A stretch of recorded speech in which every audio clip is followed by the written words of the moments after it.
This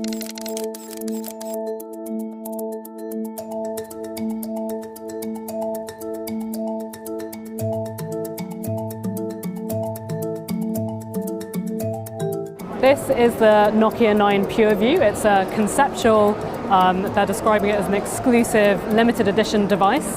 The reason being it has 5 cameras on the back, and you can see that it's arranged in a really unique array. It's kind of a pentagonal arrangement here, so these are the 5 lenses, as you may be able to see. It's a really interesting phone. 2019 is the year of having 3 cameras on your flagship device, but clearly Nokia has gone one up on everyone else. It's very clearly not intended for the mass market. It's not going to be for probably the likes of you and me, but if you're a super photography enthusiast, you really enjoy sort of playing around with the settings on your camera. If you have a professional style camera, then maybe something like this is for you. What's really interesting to me is how Nokia has managed to squash all these lenses onto the back of its phone and kept the phone completely flat.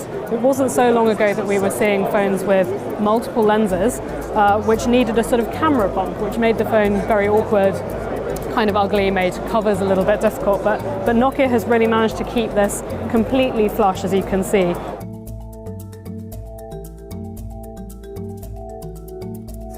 Two of the sensors are what we call RGB, and then 3 are monochrome sensors. And the benefits of having multiple cameras is that you just capture a lot more light. So a typical sensor, an RGB sensor, compared to that with 5 cameras, we get 10x the amount of light information because of the number of cameras that you have in here.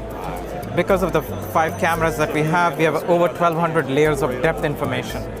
I can come up here, which is closer to me. I can blur out the background, as you can see, and I'll walk through.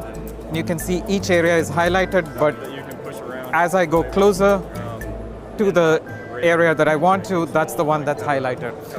Okay, so I can introduce blur. So I can focus here. You can see that's all blurred out. Now I can go back. You can see this is blurred and that's all highlighted. And I can zoom in. You can actually see the grill inside there in terms of the detail that's preserved. And then I can bring it back and just focus in here. And then you can zoom in. You can see how well it's captured all the hair compared to the rest of the background, so it's very clear in terms of the depth information that I'm capturing. The key part being that all the 5 cameras are fused into one image, and that's what's processed. So you can see the before with a lot of shadows, and then I can change it.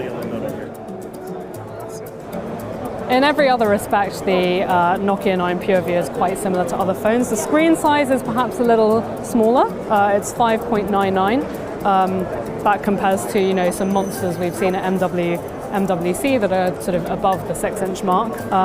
But it feels really nice in the hand. It's kind of, you can use one hand just about to get across the screen. Another nice feature is something that certainly Apple haven't managed to do, and that's the on-screen fingerprint recognition. So you can just press your thumb on there and it'll recognize it's you and unlock the phone.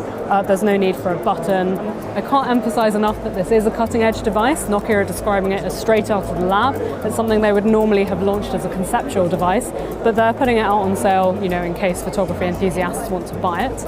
In terms of price, it's not necessarily as expensive as you might think. It comes in at a global average selling price of $699, so it's much less expensive than the average iPhone or even the new Galaxy from Samsung.